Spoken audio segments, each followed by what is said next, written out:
Learn right now from start to finish how we created this custom shape from scratch. In this project, we use faux carbon cloth and heat-resistant epoxy to transform wood into a custom work surface. This project came out outstanding. That is so beautiful.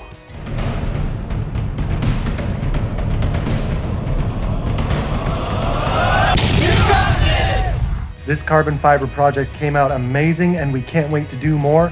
Be sure you're subscribed and that you ring the bell so that you know right when that comes out. Here we go.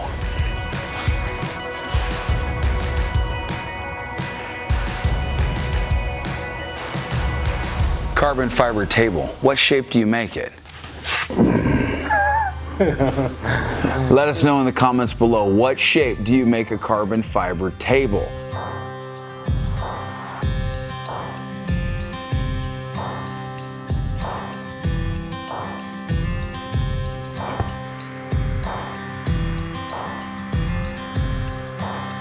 So you can see I didn't stay on that line a lot. I used it as my inspiration, but I wanted to maximize the width of the cloth that we had.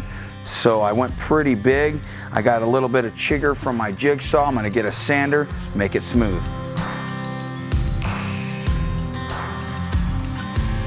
I really want to double the edge up. That's why I sanded right now, is because I want a smooth edge so I could run a bearing router. I'm gonna just rip strips, connect them the best that I can, and then we'll router that overhang and it'll make a perfectly flush drop edge. Make sense?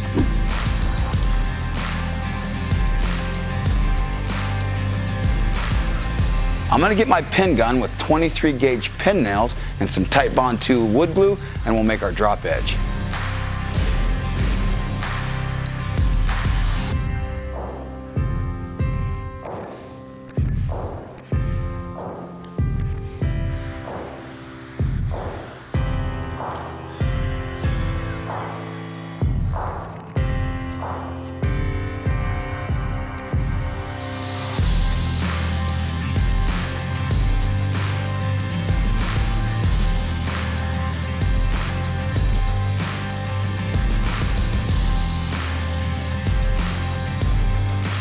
Here's a pro tip.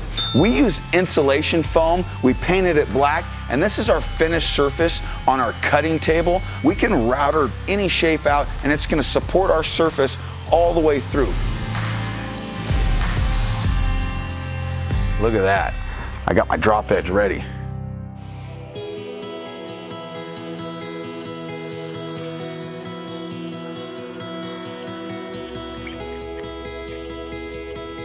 What I like to do is test this on a scrap first. So I'll grab a scrap of MDF. I'll make sure that I got my router set the proper depth.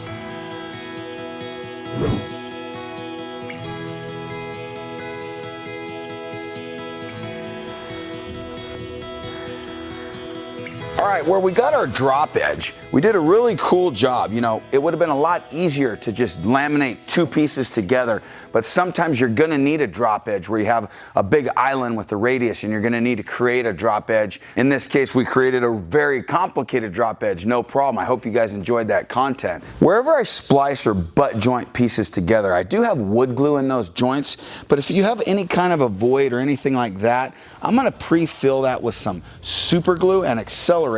It'll dry in 10 seconds, and then I'm gonna sand it, okay? And that's gonna give me a perfect fill. In this case, I really don't need to do that because I'm covering this with cloth, and so it's gonna hide anything like that. But let's say you were just gonna epoxy this, you would wanna get everything either bondoed or super glue those joints, but get every joint nice and flush first. All right, we got red and black. I really like both of these. I've seen a lot of black. I think I'm leaning towards red. We might use this black on another project, but let's lay it over our shape and see what's gonna happen here. Folks, we need your help. We can't decide which carbon fiber project to do next. Should it be a full countertop? Maybe a computer desk? We don't know. Put your suggestions in the comments below, and who knows, yours just might be the winner. Help us out!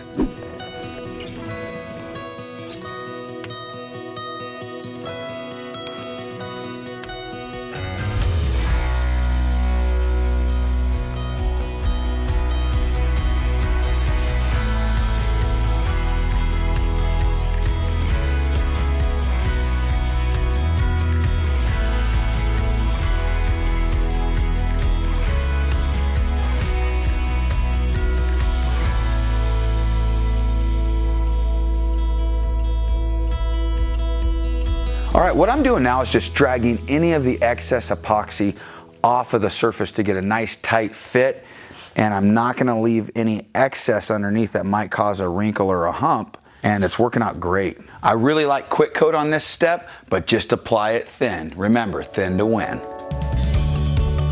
All right, it's been a few hours. What we're gonna do is we're gonna apply our normal Stone Coat Countertop Epoxy. We're gonna use our 1/8 by 1/8 square notch trowel. We'll apply that, we'll chop it, we'll torch it just like a normal flood coat, and we'll probably have to apply a couple of coats before all of the texture of this fiber is gone.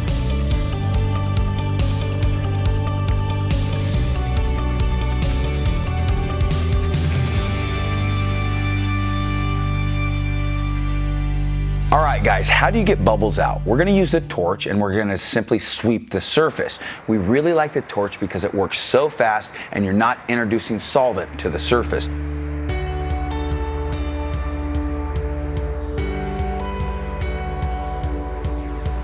Boom, that's sweet. That looks cool, man. That flood coat was super easy. You don't want to worry about the edges too much. All I did is I brushed a coat. I'm gonna finish with my hand across these edges. I know I'm gonna need to do some build-up coats on these edges so that they feel nice and smooth, and that's just fine. You don't get as much epoxy, obviously, to stick to those edges as you do the surface. This surface is just beautiful. I love it.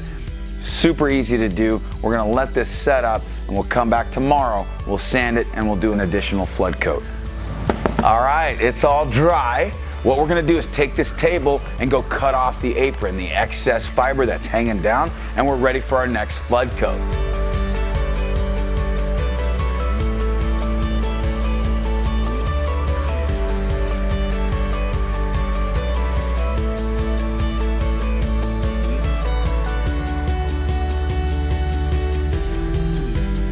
When you go to sand the edges, do the roundovers by hand and turn the speed down on the sander so you don't burn through any of those edges.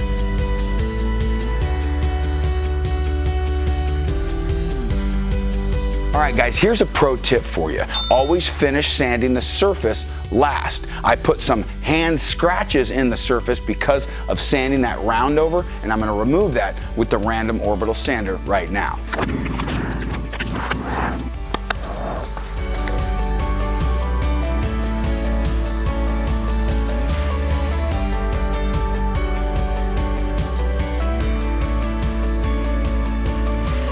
Let's go put a clear coat on this thing and see how it looks. You could use a heat gun too if you'd like. Remember, you only need 3 ounces per square foot on your flood coats. That's part A and part B combined equaling 3 ounces per square foot. The reason that we use a 1/8 by 1/8 square notch trowel when applying our epoxy is because it leaves the proper amount on the surface with no guessing. I'm gonna trowel it out and then I'll chop it to remove any trowel marks. Even though we're doing a clear coat, you can get an iridescent evidence that you troweled this. So the chopping will remove any of that evidence. It'll lay out crystal clear, it'll look smooth as glass, and your clear coat will be very professional. Be sure to prime your brush so you don't get a dry brush starting when you chop, because you'll actually pull more epoxy up there and it could leave a little divot because there's not enough epoxy to level out. Also remove any loose bristles before you prime that brush.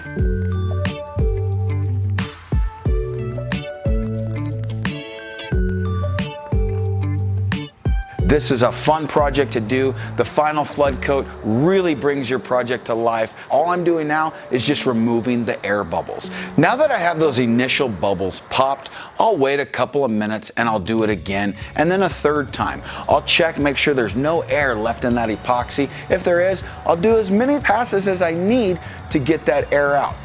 This replica carbon fiber creation of wildness was a blast.